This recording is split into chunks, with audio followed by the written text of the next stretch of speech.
তাণ্ডবের নায়িকা Koel Mallick. Hello guys, welcome back. আবার ফিরে আসলাম নতুন এক ভিডিও। আজ কত মেগাস্টার শাকিব খান আপকামিং তাণ্ডব মুভিতে নাকি নায়িকা হতে চলেছে কোয়েল মল্লিক।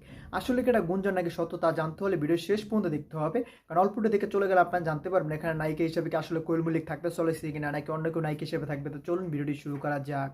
মেগাস্টার শাকিব খানের তাণ্ডব মুভি, যেটা আবার কুরবানিতে আসবে রায়হান রাফির সাথে। এটা রায়হান রাফির সাথে তার দ্বিতীয় মুভি হতে চলেছে। প্রথম মুভি ছিল তাদের তুফান, এখন দ্বিতীয় মুভি আসতে চলেছে তাণ্ডব। তাদের পরবর্তী মুভি আসার কথা ছিল তুফান টু, কিন্তু তার আগে তাণ্ডব চলে আসছে। এখন মনে হচ্ছে তাণ্ডব টুর পরে হয়তো তুফান টু হতে পারে। মানে তাণ্ডবটা কিন্তু দুইটা পার্টে বিভক্ত হয়ে গেছে, এটা কিন্তু রায়হান রাফি জানিয়ে দিয়েছে। তাণ্ডব একটা ইউনিভার্স হতে চলেছে। তাণ্ডব ইউনিভার্সে আরও একাধিক ক্যারেক্টার ঢুকবে, সেই একাধিক ক্যারেক্টারটাকে নিয়ে কিন্তু একটা ইউনিভার্স তৈরি হয়ে যাবে। এই তাণ্ডব দিয়ে কিন্তু তার খেলা শুরু হয়ে যাবে। মানে ইউনিভার্সের প্রথম ছবি হবে তাণ্ডব। এই তাণ্ডবের ভিতরে আরও চারটা ক্যারেক্টারকে ইন্ট্রোডিউস করানো হবে, মানে চারটা কেমিও দেওয়া হবে। চারটা কেমিওকে নিয়ে কিন্তু পরবর্তী পার্ট শুরু হয়ে যাবে। সেটা গুঞ্জন আপাতত, এটা আপাতত এখনো কনফার্মেশন আসে নাই, কিন্তু একটু কনফার্মেশন দেওয়া যায় এখানে যে আরফান নিশো থাকতে চলেছে। আরফান নিশো শোনা যাচ্ছিল 40 সেকেন্ডের জন্য আসবে। যদি 40 সেকেন্ডের জন্য আসে অবশ্যই গুরুত্বপূর্ণ একটা রোলে আসবে, কারণ রাফি বলেছে এখানে যে কটা ক্যারেক্টার আসবে প্রত্যেকটা ক্যারেক্টার গুরুত্বপূর্ণ, কারণ তার কারণের জন্যই তুমি প্রত্যেকটা ক্যারেক্টারকে কেমিও হিসেবে নেওয়া হচ্ছে। আর এই কেমিও যদি সাকসেসফুলি রান করে যায় তখনই কিন্তু এগুলো একটা ইউনিভার্সের রূপ নিয়ে নেবে। মানে ওই কেমিওকে নিয়ে আলাদা স্পিন অফ সিরিজ হয়ে যাবে, নাকি আলাদা একটা মুভি হয়ে যাবে। তারপর কিন্তু ইউনিভার্স সামনের দিকে আগানো শুরু হয়ে যাবে। আমরা ভেবেছিলাম হয়তো তুফান থেকে ইউনিভার্স হবে, এখন মনে হচ্ছে তুফান হয়তো ইউনিভার্সের আলাদা হয়ে যেতে পারে।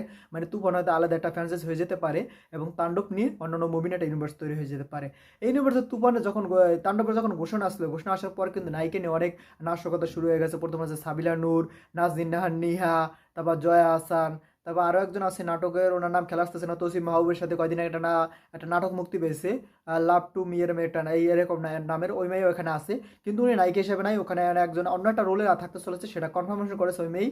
সে বলছে এখানে মেয়ে শাকিব খানের সাথে এটা অভিনয় করতেছে, কিন্তু কোন রোলে করতেছে সেটা এখন কনফার্ম না, সে শুটিং করে ফেলেছে। আমরা জানতাম যে সাবিলা নূর নাকি শুটিং শুরু করে দিয়েছিল, শুটিং করার পর আবার নাকি তাকে বাদ দিয়ে আবার নতুন নায়িকা এখানে ঢুকানো হচ্ছে, সেখানে নাকি কোয়েল মল্লিককে ঢুকানো হচ্ছে।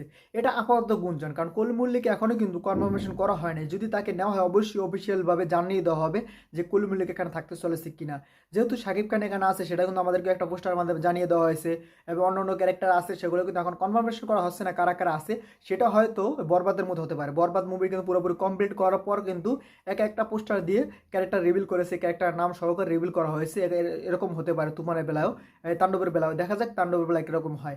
যেহেতু তাণ্ডবটা দুইটা ভাবে বিভক্ত হয়ে গেছে, এখন দেখা যাক রাহার আগের ভুলকে আবার শুধরে নেয় কিনা এই মুভির মাধ্যমে। কারণ প্রথম পার্টে কিন্তু মানে তুফানের পার্টে কিন্তু সে প্রথম পার্ট ততটা গল্পটা কিন্তু দেখায় নাই, কিন্তু সে অন্য অন্য দিকে ফোকাস করে ফেলেছে। এখন দেখা যাচ্ছে এই পার্টে গিয়ে সে গল্পের সাথে সাথে কি মুভির সব কিছু দেখায় কিনা, নাকি শুধু অ্যাকশনটা দেখিয়ে ফেলে গল্প না দেখিয়ে, সেটার অপেক্ষা আছে। আশা করি এখানে সে পুরোপুরিভাবে গল্প এবং সব কিছু আমাদেরকে ডেলিভারি করবে, কারণ সে কিন্তু বরবাদ মুভি দেখে তারপরে কিন্তু এই মুভি শুটিং শুরু করেছে। তার মানে বরবাদ দিকে তার আইডিয়া হয়ে গেছে যে বর্তমান দর্শক কী খেতে চায় এবং কোন ধরনের গল্প চায় এবং তার সাথে কী কী শিখে চায়, সেগুলোই কিন্তু সে ওখানে আভাস পেয়ে গেছে। এখন অবশ্যই আশা করি সেটা দেখার পর সে এখানে সব কিছু শুধরে নেবে। কোয়েল মল্লিক এখানে নায়িকা হিসেবে থাকতে চলেছে কিনা সেটা এখন কনফার্ম না, খুব শীঘ্রই আশা করি সেটা অফিসিয়ালভাবে জানিয়ে দেওয়া হবে সেখানে নায়িকা হিসেবে থাকতে চলেছে কিনা। এটা আপাতত গুঞ্জন, কিন্তু জয়া হাসান এখানে আছে, একটা গুরুত্বপূর্ণ রোলে আছে সে এখানে, এবং আরফান নিশো একটা গুরুত্বপূর্ণ রোলে এখানে থাকতে চলেছে। এমনকি আরও একটা নায়িকা আছে, উনিও গুরুত্বপূর্ণ রোলে থাকতে চলেছে। কিন্তু আর এখানে কি নাজনীন নাহার নিহা কিন্তু নাই, সেটা সে কিন্তু নিজেই জানিয়ে দিয়েছে সে এখানে নাই। এমনকি সাবিলা নূর আছে কিনা সেটাও কিন্তু সাবিলা নূর কনফার্ম করে নাই। এমনকি দেখা যাক আর কোন কোন নায়িকা আরও বের হয় সামনের দিকে, কারণ নায়িকাদের নামের কিন্তু অভাব হচ্ছে না। একজনের পর একজন বলতেছে এখানে আছে, ওর একজনের পর একজন বলতেছে। যেহেতু শাকিব খানের নাম নিলেই ভাইরাল, তার জন্য হয়তো শাকিব খানের নাম ইউজ করে হয়তো তারা ভাইরাল হতে চাচ্ছে, অথবা ফ্যান বেজ থেকে কেউ চাচ্ছে অমুক নায়িকাকে শাকিব খানকে দেখতে, শাকিব খানের সাথে, তার জন্য তারা পোস্ট করতেছে। এখন দেখা যাক ভক্তদের চাহিদা কত যায়। কোয়েল মল্লিকের সাথে আমার শাকিব খানের দেখার অনেকদিনই ইচ্ছা, দেখা যাক সেই ইচ্ছাটা পূরণ হয় কিনা। অবশ্যই ইচ্ছাটা পূরণ হলে ভালো লাগবে, কারণ কোয়েল মল্লিকের সাথে অনেকদিন ধরে দেখতেছে শাকিব খানকে জুটি হিসাবে।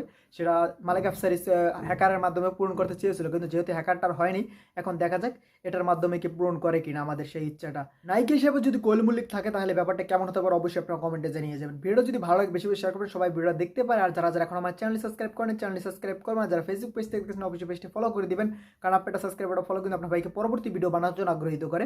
তো এখন চ্যানেল সাবস্ক্রাইব করে দিন, পেজটি ফলো করে দিন। ভিডিও শেষ পর্যন্ত দেখার জন্য অসংখ্য ধন্যবাদ। টেল টেক কেয়ার, দেখা হবে নেক্সট ভিডিওতে। ততক্ষণ ভালো থাকুন, সুস্থ থাকুন, বাই বাই। আর বেশি বেশি করে ভাই ভিডিওটা শেয়ার করে দিন, কারণ আপনার ভাই চ্যানেল বর্তমানে কিন্তু ডাউন যাচ্ছে।